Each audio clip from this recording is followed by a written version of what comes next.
Добрый день, меня зовут Евгений Бужьев. Сегодня мы с вами поговорим о том, что волнует многих людей. Много вопросов задаются на эту тему. Каким образом можно восстановить кислотно-щелочной баланс нашего тела? Дело в том, что все болезни хронические, все то, что называется возрастными заболеваниями, все имеет под собой один единственный механизм развития этих болезней – это нарушение питания. Нарушение питания осуществляется двумя путями. Условно я их назвал макроциркуляторный и микроциркуляторный. Макроциркуляторный, то есть нарушение кровоснабжения за счет передавливания сосудов, артерий. Это осуществляется напряженными мышцами и отеком. Потому что отек тоже, когда ткани набухают, тоже нарушается кровоснабжение ткани. И существует еще один механизм, я называю его микроциркуляторным. То есть дело в том, что мы поели, питательные вещества, которые у нас есть в нашей пище, из кишечника, после того, как они там разложились с помощью специальных компонентов разлагающих, должны всосаться в кровь. А кровь разносит эти питательные вещества по телу. Но существует, многие вообще не понимают, и наша медицина об этом не говорит и умалчивает эти моменты, каким образом вообще осуществляется переход питательных веществ в ткань, в клетку. Ведь конечным этапом питания должна быть клетка. То есть у нас много-много клеток разных тканей, да? Они должны получать питание. Каким образом из крови эти питательные вещества попадают в клетки? Ведь у них нет рук, ног. Кровь пришла, например, до капилляра дошла, а потом дальше перешла уже в венозное русло. А как в капилляре?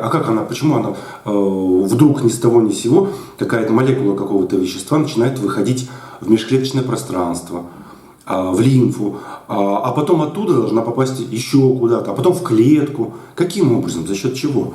На самом деле, здесь очень интересный механизм, опять-таки, который практически о котором никто нигде не говорит. Есть нюанс. Многие говорят осмос, да, но осмос – это движение только молекул воды. То есть вода за счет осмоса идет от того места, где концентрация какого-то вещества меньше, к тому месту, где концентрация вещества этого больше, да? То есть соли обычно это. Но осмос касается только молекул воды. То есть вода перетекает путем осмоса. Многие думают, что существуют какие-то электрохимические воздействия, но любая молекула представляет собой диполь. То есть с одной стороны это минус заряд, с другой стороны плюс. И этим не определяется движение молекулы. Да, она может соединиться, например, минус с плюсом соединиться с другой молекулой, как-то да. Но плюс-минус не определяет движение молекулы из крови в клетку. То есть каким-то образом все равно должна попасть. Так этот переход поэтапный, потому что там же много уровней на самом деле. Он осуществляется одним единственным способом, опять-таки, еще раз повторяю, о котором нигде никто никогда не говорит. Это за счет того, что вообще все движения молекул в мире, не только в нашем организме, вообще везде и всюду, идут по градиенту pH. То есть именно градиент pH, то есть разница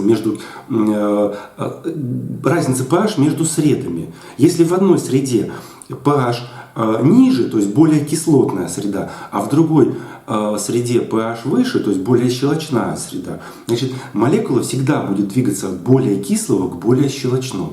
Это закон, это химический закон.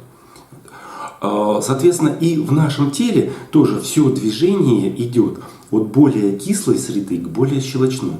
То есть для того, чтобы молекула пищи, которая всосалась в кровь, в кровеносное русло, попала в клетку, должна быть разница pH в более щелочной. То есть кровь должна быть более кислая, а лимфа более щелочная. Тогда из крови молекула попадет в лимфу. Лимфа должна быть более кислая, а межклеточная жидкость более щелочная. Тогда это полезное питательное вещество попадет из лимфы в межклеточную жидкость. Вот в межклеточной жидкости среда должна быть более кислая, чем в клетке. Тогда только сможет вот это вот вещество попасть из межклеточной жидкости в клетку. Так вот, вот эти вот ступенчатые градиенты pH, то есть разница в показаниях pH от более кислого до более щелочного, вот, она и является вот тем механизмом, за счет чего ткани получают питание, клетки получают питание. С возрастом, к сожалению, поскольку наше питание, традиционное питание, пища, которую мы потребляем, в основном процентов на 70, если не больше, состоит из кислотных продуктов, то есть продуктов, которые разлагаются с образованием в большей степени кислот. Это практически все белковые продукты и все углеводистые продукты. Вот. Они разлагаются с образованием кислот.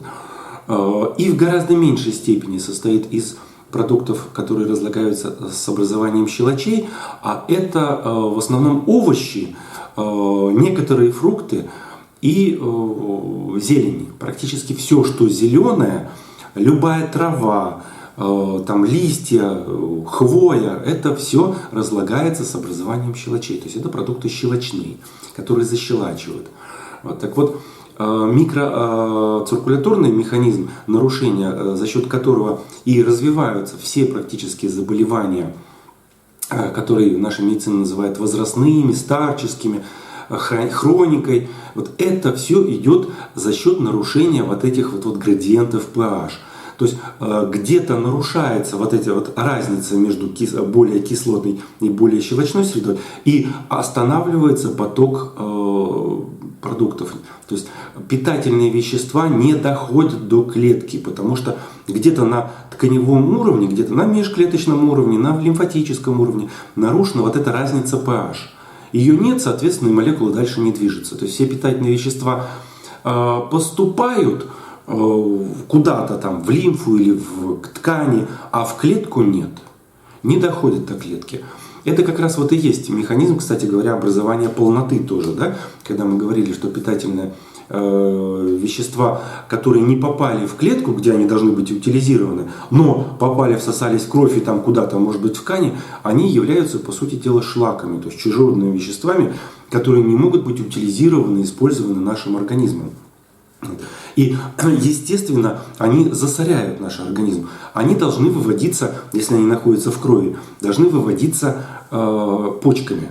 Но если мы еще недостаточно воды пьем или слишком много потребляем вот этих веществ, слишком много их остается, то тогда организм не успевает их выводить через почки. И как любую гадость, которую куда-то нужно девать, но вывести невозможно, но куда-то надо деть. Ее откладывают в жировую ткань, как наиболее инертную ткань. То есть эта жировая ткань является, как бы, условно говоря, складами всякой гадости в нашем организме. Поэтому ее организм начинает, если складов не хватает, их надо построить. Да? Организм начинает разрастать, стимулировать рост жировой ткани, человек полнеет, и вот это все откладывается, все то, что не может вывести, откладывается в жировой ткани. Поэтому встает вопрос о том, что нужно каким-то образом, по-хорошему, вот этот вот кислотно-щелочной баланс восстановить. То есть, поскольку мы его преимущественно год за годом закисляем свое тело, то когда доходит до головы, что пора это прекратить, надо как-то восстановить щелочную среду. То есть сделать так, чтобы среды вот эти нашего тела в них восстановилась щелочная, больше бы стали щелочными, тогда вот этот градиент восстановится и клетки будут получать питание. Соответственно, мы, по сути дела, будем гораздо медленнее стареть. Да? То есть вот этот механизм тоже. Как это сделать? Соответственно, есть более короткий вариант, а есть более правильный, но длительный вариант. Правильный вариант – это восстановить соответствие в сторону щелочных продуктов своего рациона. То есть увеличить в съедаемой пище количество щелочных продуктов где-то хотя бы до 70%. Чтобы мы больше ели зелени, овощей, чем мясо или там хлеба, например, или каш каких-то, да. Вот. То есть вот это более правильно будет. Тогда потихонечку, но опять это надо понимать, что не мгновенно это все произойдет и не за месяцы, а за годы, да, потому что годами мы это все накапливали, вот, и, соответственно, года нужны, чтобы убрать. Принцип какой? То, что копилось 10 лет, уйдет за 1 год. То есть, соответственно, убрать можно в 10 раз быстрее, чем накопили. То есть, если вы копили, например, 40 лет это все, да, то уберете где-то года за 4. Поэтому это надо понимать, то есть это надо делать долго. И, соответственно, потом, чтобы опять не закисляться, да, нужно этот рацион сохранять. Ну и как минимум довести хотя бы, чтобы было 50-50, 50 на 50, то есть щелочных и кислотных, да, чтобы опять не закислить свои внутренние среды. Вот. Более быстрым способом является употребление каких-то щелочей. Ну, самый простой вариант, не самый лучший, но самый простой, это вот то, что наверняка уже слышали, употребляется сода. Да? То есть, но сода это соль, натрий HCO3. Соответственно, чтобы она стала щелочью, ее надо залить кипятком, потому что реакция соединения с водой и образование натрия OH щелочи из соды идет только при высокой температуре. Поэтому заливается кипятком, начинает выходить углекислый газ, размешиваете и получаете щелочь. И потом эту щелочь уже можно принимать, можно полоскать полость рта, что еще лучше, особенно тем, у кого есть какие-то проблемы с желудочно-кишечным трактом. Не все люди могут пить соду, не всем она даст положительный эффект, она может и навредить. Поэтому здесь как бы это все достаточно индивидуально. Но существует способ прямого попадания из полости рта в кровь. Дело в том, что под языком у нас богатое венозное сплетение. И если вы этот содовый раствор или что-то другое, что вы хотите, чтобы попало напрямую в кровь, минуя желудочно-кишечный тракт, вы можете просто подержать это во рту, прополоскать там, минуту-две, подержать во рту вот этот содовый раствор. И она будет всасываться сразу же в этом венозном сплетении, сразу напрямую в кровь. Вот такой простой способ. Это же, кстати говоря, будет очень полезно для зубов, да? Потому что, как мы говорили, кариес развивается в кислой среде. Бактерии кариеса растут в кислой среде. Соответственно, если вы подержите щелочь во рту, вы восстановите щелочную среду во рту, и кариес не будет у вас развиваться. Вот такой механизм.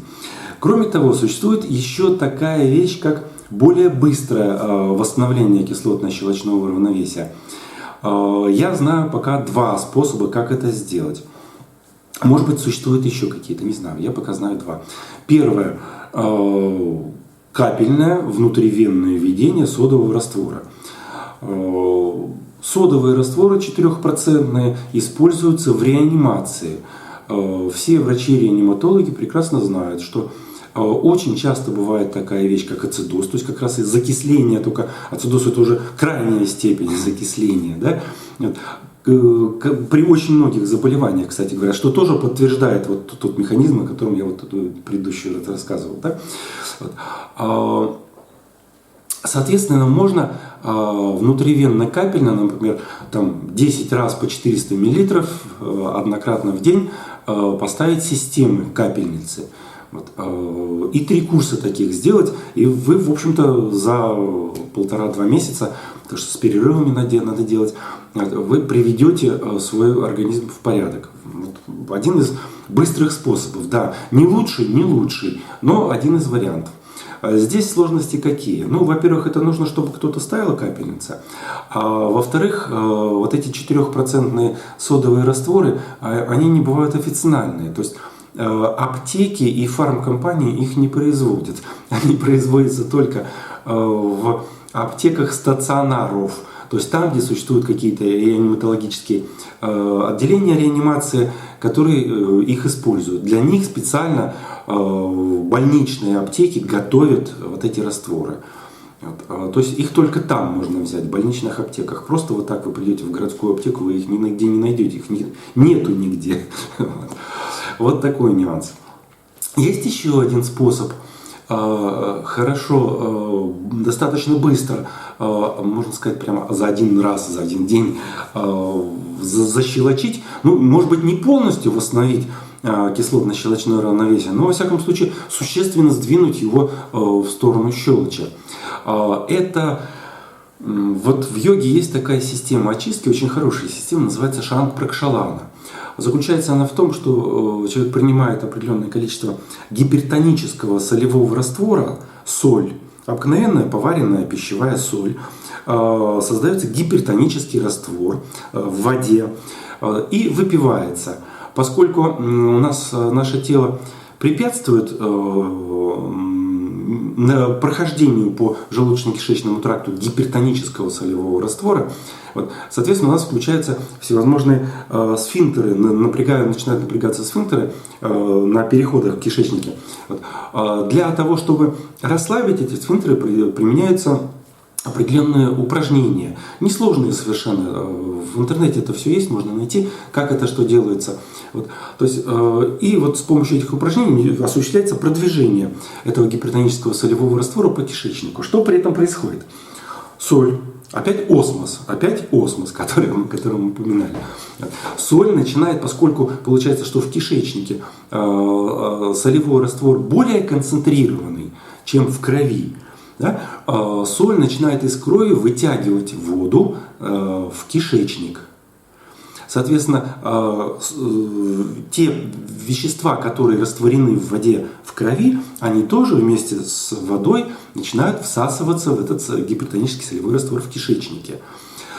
Соответственно, уменьшение жидкости воды в крови вызывает диффундирование, выход воды, опять-таки с растворенными веществами, из лимфы. То же самое потом из межклеточного пространства в лимфу, из клетки в межклеточное пространство. Вот. То есть вот это все, вот, получается, что мы выпиваем, например, литр гипертонического солевого раствора, а выходит у нас через кишечник после этого 7-8 литров воды. Вот. Естественно, потом нужно обязательно много пить. То есть простая чистая питьевая вода. Вот. Здесь можно, вот очень хорошие есть на этом моменте, можно очень хорошо сыграть. Во-первых, мы употребляем огромное количество воды. То есть минимум 5-6 литров воды нам после этого нужно выпить. Мы создаем недостаток воды в организме, выводя такое количество ее. Да? Но выводится она со всякими шлаками, выводится она там со всеми вот этими гадостями, которые мы говорили, откладываются и не могут вывести. А вода как раз, вот Шанг-Пракшалана, чем она и хороша, она чистит практически весь организм вплоть до клетки. Вот. Единственное, что она не может почистить, это саму клетку. Вот. А начиная от межклеточной жидкости и до крови, все чистится с помощью Шанг-Пракшалана. Вот это очень хорошая методика очищения, действительно очищения, то есть выведения всех вот этих шлаков, ненужных веществ. Вот. Выводится все. Соответственно, мы, когда выпиваем чистую воду, можно просто чистую воду пить, можем ее зарядить на какое-то необходимое нам действие. Да? Вот, а вот то, что касается создания, восстановления кислотно-щелочного равновесия, можно эту воду пить не просто воду, а защелаченную воду. Ну и представляете, 5-6 литров мы выпиваем, то есть мы сразу же огромный такой восстанавливаем, то есть щелочной заряд даем и восстанавливаем вот этот вот кислотно-щелочной баланс. Вот такой вот существует метод тоже введения, достаточно быстрое введение, восстановления своего вот кислотно-щелочного равновесия. Ну вот, наверное, основная тема, которую вот я хотел сегодня донести, это вот это. Ну вот, наверное, все. Благодарю вас. Всего доброго.